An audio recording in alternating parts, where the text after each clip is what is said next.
Hello everyone, welcomes you back on my YouTube channel. आज की video में फिर से बहुत तगड़ा नॉलेज लेने वाले हैं। ये आपका फर्स्ट एंड लास्ट वीडियो होने वाला है on the present continuous tense. जी हाँ, अब तक स्कूल्स, कॉलेजेस, वेयर एवर जहां भी आप पढ़ते आए हैं टेंस और अभी तक नहीं सीख पाए हैं, अभी तक प्रैक्टिकल यूज में नहीं ला पाए हैं, अभी तक अपने स्पोकन इंग्लिश यूज में नहीं ला पाए हैं, तो अब this is the best time to bring that into practical use. अभी सीखेंगे, अभी से यूज करना स्टार्ट करेंगे, अभी से इंग्लिश सेल्फ टॉक सब कुछ इसी टेंस में करना स्टार्ट करेंगे। बहुत ज्यादा काम का टेंस है, बहुत ज्यादा यूज होने वाला टेंस है। और एक सेंटेंस कहा जाता है इंग्लिश में, if not in use you lose. If it's not in use you just lose it. Muscles के साथ भी ऐसा कहा जाता है, if you don't use the muscles you will lose the muscles. So in the same way, if you don't use your brain you will lose it. If you don't retain it then you will lose it. Let's see and let's learn as quick as possible. क्या tense है? Present continuous. Present continuous, continuous tense. Present continuous tense में आपके पास subject, verb, object. हर sentence में यही तो होता है, सब्जेक्ट वर्ब ऑब्जेक्ट। तो इसमें अलग क्या है? What is the difference in this? Subject followed by verb followed by object. In this tense we have subjects like I followed by am, verb first form में ing means gerund. You have to use ing in the verb first form, and then simply object. And then with you, we, they, you, we, they, you just have to use are with verb first form and ing in the verb plus object.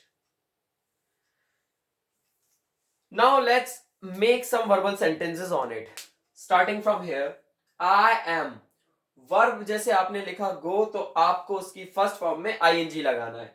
So it becomes going. I am going to market. I am going to help you. I am going to buy a plane. I am going to write a letter. I am going to gym. I am going to meditate from this week. I am going to learn a new skill. I am going to learn French. I am going somewhere or I am going nowhere. Sentences like this. Hindi में इसका मतलब क्या निकलता है? मैं कर रहा हूं। I am going में जा रहा हूं। I am eating में खा रहा हूं। I am listening में सुन रहा हूं। I am studying में पढ़ रहा हूं। I am speaking में बोल रहा हूं। I am telling मैं बता रहा हूं। आई होप आपको समझ आ गए होंगे। बहुत ज्यादा यूज में आने वाला ये टेंस है, आप इसे भूल ही नहीं पाओगे बिकॉज ये बहुत ज्यादा यूज में आता है। इसके अगर आपको सेंटेंसेस बनाने में नहीं आ रहे हैं, नहीं मिल रहे हैं, आप नहीं सोच पा रहे हैं, so just close your eyes and start observing आपके आसपास क्या हो रहा है। आंख खोलकर भी देख सकते हैं आपके आसपास क्या हो रहा है। क्या हो रहा है? जैसे हवा चल रही है, wind is blowing. Let's say बारिश हो रही है, it is raining. Let's say आप सांस ले रहे हैं, यू आर ब्रीदिंग। आप देख रहे हैं, यू आर वॉचिंग। आप अभी मुझे सुन रहे हैं, यू आर लिसनिंग। अभी मैं बोल रहा हूं, आई एम स्पीकिंग। आपको एक बोर्ड दिख रहा है। सो सेंटेंसेस लाइक दिस जो प्रेजेंट में हो रहा है और अभी भी हो रहा है, अभी भी चल रहा है, वो काम रुका नहीं है, परफेक्ट नहीं हुआ है, वो काम अभी भी रनिंग में है, चल रहा है। अब देखते हैं कुछ यू, वी और दे से भी बना लेते हैं। लाइक यू आर गोइंग, तुम जा रहे हो। यू आर अंडरस्टैंडिंग, तुम समझ रहे हो। यू आर टीचिंग, तुम पढ़ा रहे हो। यू आर डिस्टर्बिंग मी, तुम मुझे डिस्टर्ब कर रहे हो। You are operating your phone. You are diverting from your route, आप अपने रास्ते से भटक रहे हैं, पथ भ्रष्ट हो रहे हैं। You are diverting from your route. Sentences like this. We say आप बना सकते हैं, we are coming to pick you up. We are going to see them off, हम उन्हें छोड़ने जा रहे हैं, सी ऑफ करने जा रहे हैं। We are going to see them off. We are going to celebrate your birthday this week. We are going to organise a event. We are going to plan a event, a trekking event. They से बना लेते हैं, they are going to surprise you. और बना लेते हैं, they are going to help us in this project. They are going to open a drive, a campus drive. They are going to organise a blood donation camp. Just like this आप sentences बना सकते हैं। They are going to open a new gym near the square. Just like that आप बहुत सारे sentence बना सकते हैं। बहुत इजी होता है टेंस, क्योंकि आपको इसमें ये टेंस तो ऐसा है बच्चे को नहीं भी आता तो भी बच्चे बोलने लगते हैं। उनसे पूछो मैं जाता हूं तो मोस्ट ऑफ द बच्चे बोलते हैं आई एम गोइंग। कोई बोलता ही नहीं आई गो, क्योंकि प्रैक्टिस में ही नहीं आती है चीज। और कंटिन्यूस टेंस ऐसा है जिससे इंग्लिश नहीं भी आती उसको भी प्रैक्टिस में है।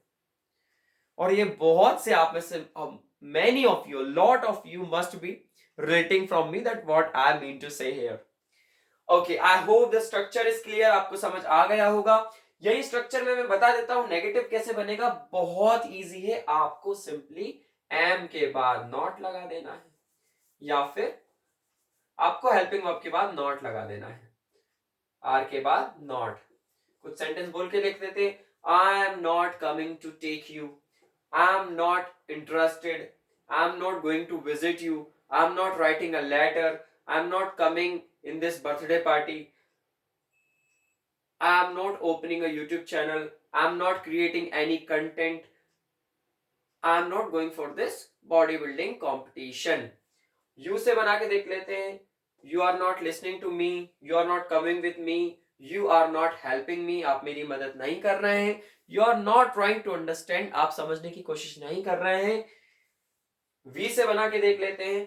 We are not coming, हम नहीं आ रहे हैं। We are not thinking about you, हम तुम्हारे बारे में नहीं सोच रहे हैं। We are not making any plans, हम कोई प्लान नहीं बना रहे हैं। We are not working as of now, हम अभी काम नहीं कर रहे हैं। दे से बनाकर देख लेते हैं। They are not organizing any event, they are not planning anything big for us, they are not simply studying at their homes. I hope आपको समझ आ गया होगा। सिंपली आपको दे लगाना है, आई यू वी दे लगाना है, आर लगाना है, नेगेटिव है तो नॉट लगाना है, नहीं तो आपको वर्ब में फर्स्ट फॉर्म और ऑब्जेक्ट तो आप बोल ही लेंगे। बहुत इजी इजी पीजी टेंस था। समझ आ गया होगा। आप घर पे प्रैक्टिस करें इसे प्रॉपर। इंट्रोगेटिव बनाना भी आपको बता दिया जाएगा। कुछ सेंटेंसेस बनाकर देखते हैं विद इंट्रोगेटिव। अब इंटेरोगेटिव में क्या होगा? इंट्रोगेटिव में बेसिकली हेल्पिंग वर्ब आगे आ जाती है। हेल्पिंग वर्ब आगे आ जाएगी मींस आपका आर आगे आ जाएगा। अभी हम प्रैक्टिस के लिए इज नहीं लिख रहे हैं, आर से ही मोस्ट ऑफ द बन जाएंगे। वैसे तो ये इज एम आर होगा, इसके साथ आपका क्या आ जाएगा? आई यू वी दे। अभी मैंने बड़ा क्यों लिखा है इसका रीजन है मैं आपको बता दूंगा। वर्ब की फर्स्ट फॉर्म में आईएनजी, मैं यहां पे वर्ब लिख देता हूं work, and this is my favourite verb, और उसमें लगा देते हैं ING. Like are you working, क्या तुम काम कर रहे हो? आर यू स्टडिंग, क्या तुम पढ़ रहे हो? Are you listening to me, क्या तुम मुझे सुन रहे हो? Are you thinking about me, क्या तुम मेरे बारे में सोच रहे हो? आर यू प्लानिंग समथिंग, क्या तुम कुछ प्लान कर रहे हो? आर यू राइटिंग समथिंग, क्या तुम कुछ लिख रहे हो? Are you earning these days, क्या तुम इन दिनों कुछ कमा रहे हो? Are you staying in Bhopal these days, क्या तुम इन दिनों भोपाल में ठहरे हुए हो? Are you living in fool's paradise, क्या आप ख्याली दुनिया में जी रहे हो? So sentences like this. Now क्या आप समझने की कोशिश कर रहे हो? Are you trying to understand? क्या आप कुछ बड़ा करने का सोच रहे हो? Are you thinking to do something big? Now we have made enough sentences for your practice and for my practice as well. अब हम देखते हैं, मोस्टली वैसे तो ये आर के साथ ही बनेगा, 95% आर के साथ ही बनेगा, बट फिर भी आपको पता होना चाहिए अगर इज के साथ ही एम के साथ बनाना है तो कैसे होगा। तो इज तो मैंने अभी आपको बताया ही नहीं है, आर ही बताया, आर और एम। तो आर आपका यू के साथ आ जाएगा, वी के साथ और दे के साथ, बट एम आपका आई के साथ आएगा। I is always followed by am, like I am. Am I working, क्या मैं काम कर रहा हूं? एम आई थिंकिंग, क्या मैं सोच रहा हूं? एम आई क्राइंग, क्या मैं रो रहा हूं? सेंटेंसेस लाइक दिस, वैसे तो जो खुद से बात करते हैं, जो सेल्फ टॉक करते हैं, वो इसका यूज ऑलरेडी कर रहे होंगे। नहीं कर रहे हैं, अभी हिंदी में कर रहे थे, तो अब आप सेल्फ टॉक इंग्लिश में कर सकते हैं। Am I doing whatever. Okay. Are we, क्या हम, आर वी वर्किंग, क्या हम काम कर रहे हैं? आर वी अंडरस्टैंडिंग, क्या हम समझ रहे हैं? आर वी डूइंग राइट, क्या हम सही कर रहे हैं? आर दे अंडरस्टैंडिंग, क्या वह समझ रहे हैं? आर दे हेल्पिंग अस, क्या वे हमारी मदद कर रहे हैं? आर दे क्रिएटिंग प्रॉब्लम, क्या वे प्रॉब्लम्स क्रिएट कर रहे हैं? Okay, I hope it is clear. अब यहां आपको अगर इसमें भी नेगेटिव बनाना है, ये ऑलरेडी इंटेरोगेटिव है। If you want to make negative with this, then you just need to use not. Where? Let me tell you. Are you not, you have to use not here, like are you not working, क्या तुम काम नहीं कर रहे हो? are you not studying, क्या तुम नहीं पढ़ रहे हो? are you not playing, क्या तुम नहीं खेल रहे हो? are you not earning, क्या तुम नहीं कमा रहे हो? are you not working out, क्या तुम वर्कआउट नहीं कर रहे हो? are you not meditating, are you not reading good books these days? Are you not focusing on your hobbies? Are you not working on your strengths and weaknesses? Are you not improving your personality? And are you not reading newspaper? Okay, I hope it is clear. Simply you have to use not, and that's it. You can take a screenshot or you can note it down as per your convenience. Now allow me to rub it down so that we can go further. Okay, what else we can do here? What else we can do? Have a look. What we can do is we can use question words here, like what, when,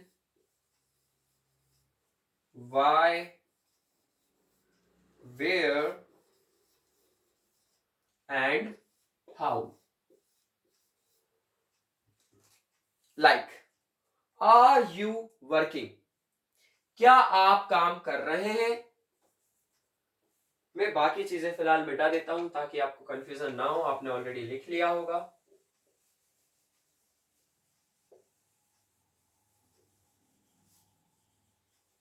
क्योंकि mostly इसी के साथ बनेगा 95% cases में, तो हम यही लिख लेते हैं। Okay, are you, let's write my favourite word here, work.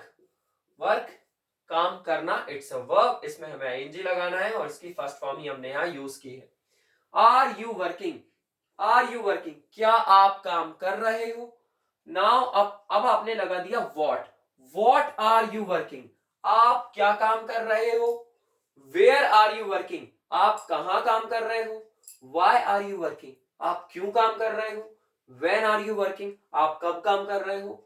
How are you working, आप कैसे काम कर रहे हो? बहुत ज्यादा बोले जाने वाले, these are one of the most used in English spoken tenses sentences. So I urge you, I respect you, and I request you to get engrossed in these sentences and to practice it on regular basis. I request you to speak it from your heart, and I request you to start speaking without feeling any shyness, without feeling any damage to yourself. Just start speaking, and within a couple of weeks or within a couple of months you will see miracle changes in your personality. And today I give you a master tip. जो लोग intermediate speakers हैं, for those who are intermediate speakers as of now, I am giving you the master tip today. आप जो लोग जब बोलते हैं starting में, बहुत से स्पीकर्स ऐसा साउंड निकालते हैं, I was going there, I saw a bird, and बहुत लोग ये आ साउंड बीच में बहुत ज्यादा निकालते हैं, या कोई हैम्फरिंग साउंड निकालते हैं, कोई काइंड ऑफ साउंड्स निकालते हैं, सबके अलग अलग होते हैं। और ये होता ही है, most of the speakers beginners की यही दिक्कत है, और वो बहुत ऑकवर्ड भी लगता है। अब वैसा ना हो, आपको बिगिनर फील ना हो, वैसे साउंड आपके मुंह से ना निकले, उसके लिए बहुत मास्टर टिप मैं आपको देता हूं।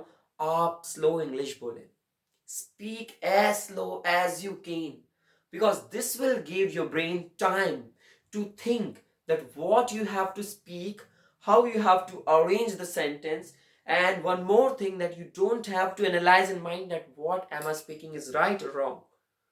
Because if you do it in the beginning, it is going to create a chaos. इससे प्रॉब्लम खड़ी हो जाएगी. It will be a problematic thing for you. I think we have studied a lot in this lecture, and I've told you everything from this to that. Just one more thing which is remaining, let me clear you here. You can make even double interrogative negative. These sentences are already double interrogative, क्योंकि इनमें question words भी हैं और आपके helping verb भी है, तो ये डबल इंट्रोगेटिव पहले से है. अब इसमें भी नेगेटिव बनाना है तो आपको सिंपली आर के बाद ही नॉट लगाना है. आपने यहां नॉट लगाया था, आर यू नॉट, बिल्कुल आप वहां भी नॉट लगा सकते हैं, देयर इज नो प्रॉब्लम. आप यहां भी नॉट लगा सकते हैं, बट आई रिक्वेस्ट यू के बाद आर के बाद ही नॉट लगाएं, और वो साथ में पढ़ने में ऐसा आएगा, aren't. Aren't like aren't you working, क्या आप काम नहीं कर रहे हो? आरंट यू स्टडिंग, क्या आप नहीं पढ़ रहे हो? आरंट यू अंडरस्टैंडिंग, क्या आप नहीं समझ रहे हो?